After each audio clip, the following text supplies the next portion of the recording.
Hey guys, what's going on? Welcome to my YouTube channel, Eric Broadus YouTube. I say again, welcome to my YouTube channel, Eric Broadus YouTube. And today, I'll be covering some military content, just a brief video. And today's video will be covering nuclear, biological, chemical training. In the military, the acronym or abbreviation would be called NBC, but it is nuclear, biological, chemical training. And what is the importance of NBC training? Well, the importance of it is, for those of you in the military and those that may be going in, it is to prepare military members to be able to protect themselves in the event that they ever or you ever undergo a nuclear or biological chemical attack. Now, how does the military accomplish this? Well, they accomplish this. One of the ways is definitely is wearing the chemical biological suit, to include the M291 mask, or basically in layman's terms, a gas mask. Now, and this is going to be a very brief video, but I'm going to break down in a series the different types of chemical agents and biological agents, that you may endure, and also as far as a nuclear attack. But it would just take too long for me to just break those down, and it takes more detail. But anyway, make a long story short, basically, you'll wear the chemical ensemble to include the gas mask with the hood. Now, using common sense, the gas mask is a no-brainer, as I know that all basic recruits that go into basic military training have to go through the gas mask training, or the gas chamber, which I myself had went through. And basically it's CS gas, or if you want to say tear gas. And so the design is to teach military recruits how to wear the gas mask, and then they also, once you're in the gas chamber, they'll have you take it off for so many seconds, and you have to try and open your eyes, being teared up or snotted up, but it's to get you prepped in the event that, should such an attack occur, you're going to have to be able to function and be able to get yourself to safety as quick as possible. And this is something that I actually, I had the gas mask or the gas chamber in basic training, but also before I went to Iraq, we had to, what's that type of training? Where they sprayed us pepper spray. It was some type of pepper spray, but it was more like a mustard spray, where they had to prep us for detainee ops, or riot training. Some of your law enforcement, I believe your law enforcement police officers also go through it, where you have to be pepper sprayed with like a mustard or tear type gas. Spray it, into your eyes, and then you have to go through the training and prove that you're able to function, and you have to open your eyes with them being on fire. So these are two similar events, but at different times in my military career. But the bottom line is that any event that you should have to, or you get attacked by nuclear, biological, or any type of chemicals, you have to know how to operate and be able to function and still be able to do your job in the military, you know. And in the event if you should become incapacitated, you have to know exactly what appropriate measures and what steps and what type of treatment you need so that you can be, basically, I guess you can say patched backed up and put back to work. But you have to be able to function in a combat environment. That is the whole purpose of prepping you by sending you through the gas chamber and basic training. And also, in the event that you have to go on any future deployments and they have to, so to speak, send you through the riot training, or you have to get pepper sprayed. And believe you me, that is no joke. The gas chamber definitely is no joke.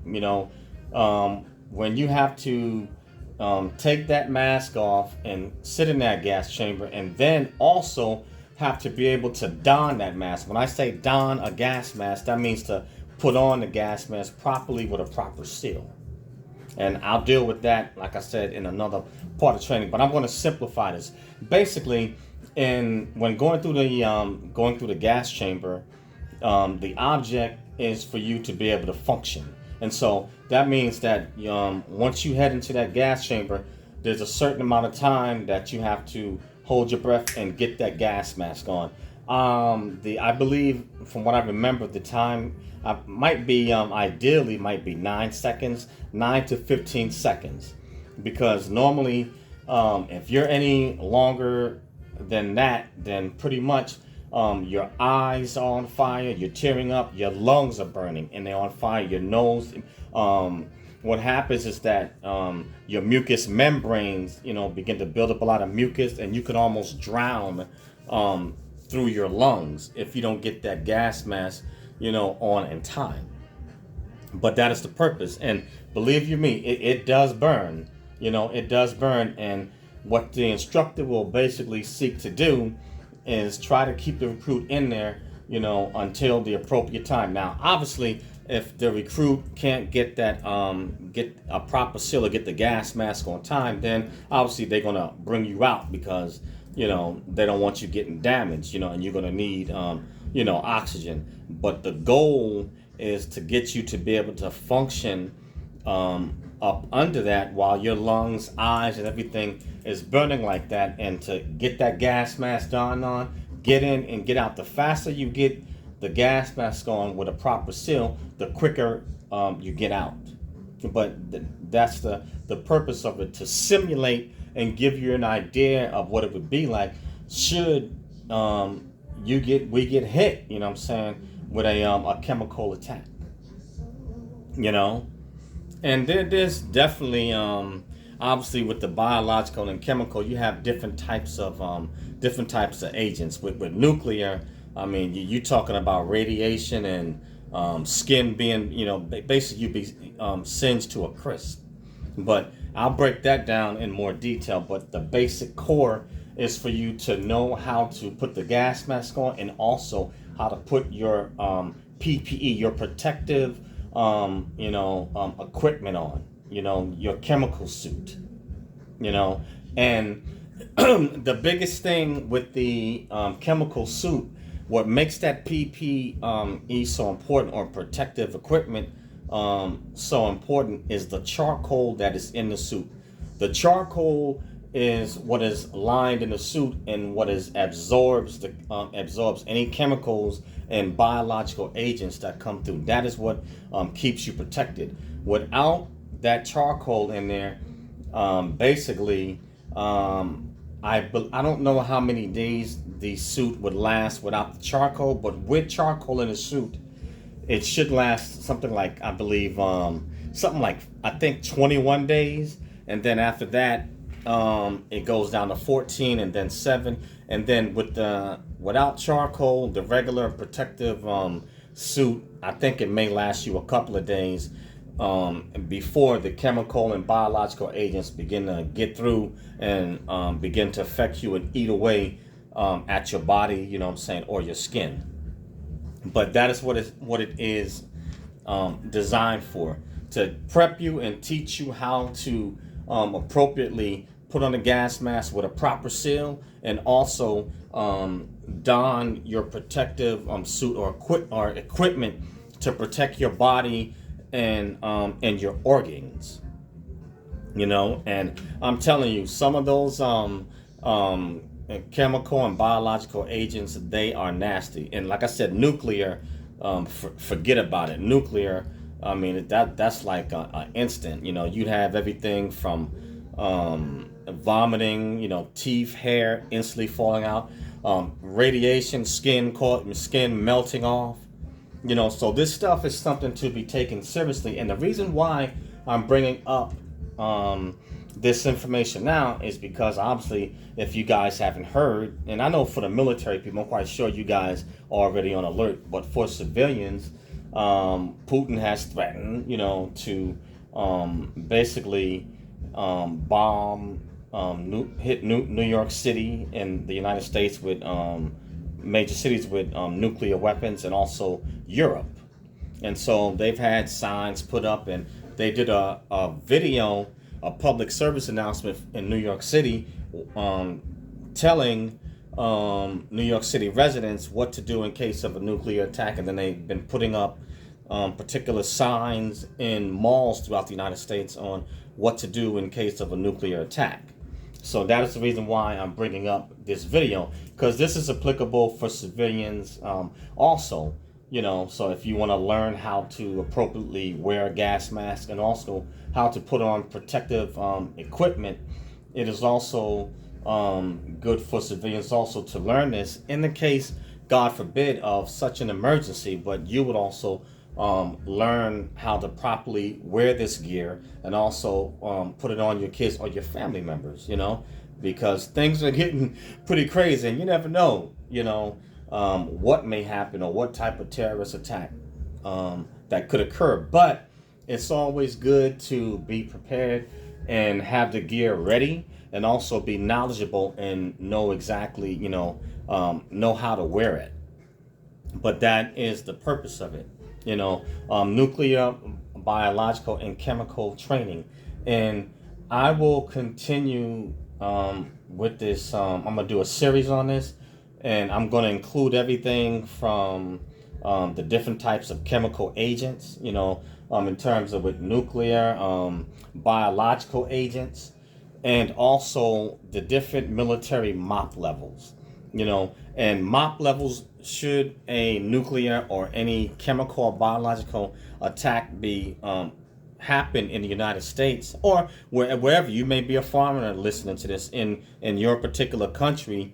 What's going to happen, they'll normally sound it off on a siren and tell you what condition or threat condition that you're in. The military calls it THREATCON. That means the threat conditions, and there is something called their MOP levels. But I don't want to get too deep on that. Especially military people to understand that, regardless if you're in a foreign military or whatever branch of service you are in the United States, you understand what a MOP level is. But I'll break this down in a series. But like I said, the importance is to be able to learn how to wear the gas mask appropriately. And with the gas mask, it is important that you have a good filter, which has charcoal in it. And as I said again, charcoal is the protector. And in that mask, you need to make sure that you get a good seal, and so that you can protect your eyes, ears, face. You want to protect your lungs and respiratory system, because you don't want any agents getting into your system like that. Else, it can be, seriously hazardous, or it can even result in death. So it's important. Make sure when you're wearing that gas mask to get a proper seal, and make sure that your canister, that it has charcoal in it, because that charcoal is going to be the main thing that is going to absorb any chemical or biological agents, and it absorbs it, and it protects you, and it'll protect your respiratory system. You're going to need that to be able to breathe. Does you no good to have a mask and have a chemical ensemble on, but if you can't breathe, what good is it? I'm saying? Eventually you're going to die if you can't get oxygen to the lungs, and then you need oxygen to the lungs, which to the heart and lungs, which supply it to the body through the bloodstream to your muscles and stuff like that. So that is the importance of it, and this is just I'm just only scratching the surface, but the importance is to learn how to wear the gear properly, and also learn how to wear the gear and also how to function when wearing this chemical ensemble. Military members are prepared to do this, and we are taught how to function, how to eat, sleep, how to still perform our job and our duties while wearing the chemical ensemble. And at first, it can be a bit uncomfortable, and it can take some getting used to. I have to be honest. When I first had to learn how to, when we went through some military exercises when I was in Europe, and I had to learn how to wear the gas mask and the chemical suit, I was kind of claustrophobic, and I wasn't used to wearing the ensemble, and I felt kind of closed in when I had to put the gas mask on, and it was important that you have to get a proper seal, because if you don't get a proper seal, the mask, the mask will fog up and you won't be able to see. That means that there's air that has gotten up under there. So if air can get up in that mask and I'm fogging up like that, that means that in the event, if we were in a actual nuclear, biological, chemical agents had dropped, then I would have had a bad seal, and those agents and chemicals would have got up under my suit, and that pretty much would have tore me up. So it is important to get a good seal, and you'll know when you have a good seal when the mask is not fogging up, and also you should have a buddy partner who can test it to make sure that your mask is properly fitted, and that you obviously you have the hood covered, but to make sure you get a good seal and make sure you're breathing right. But there's different ways to test that, but the important thing is to make sure that the canister has charcoal in it, that it is fresh, that it has charcoal. If it doesn't have charcoal in it, then basically that canister is garbage. That's not going to do you any good. And it's the same for the suit. Now, when wearing this particular suit, you're not supposed to wash the suit. The suit is meant to be put on, and do not wash it. Just basically hang it up, because each time you wash it, you're washing out the charcoal, and the charcoal is what you need in the suit in order to protect your body and vital organs. But I'm going to cut this video short. This was just done on the fly, so I didn't go into detail. I'm just trying to give you a basic gist and to give you an understanding of the importance of it, and I'll go more into wearing the protective equipment, and also the different types of agents, and even my personal experience going through mustard gas and pepper spraying and all of that. And I'll be more than happy to share that with you guys, but I'll share the different threat conditions and MOP levels that the military uses. And this is for military and civilian members also. Training never hurts for you guys that are civilians. It's always good to be prepared. But again, the name of my channel is Eric Broadus YouTube. That's EricBroadus.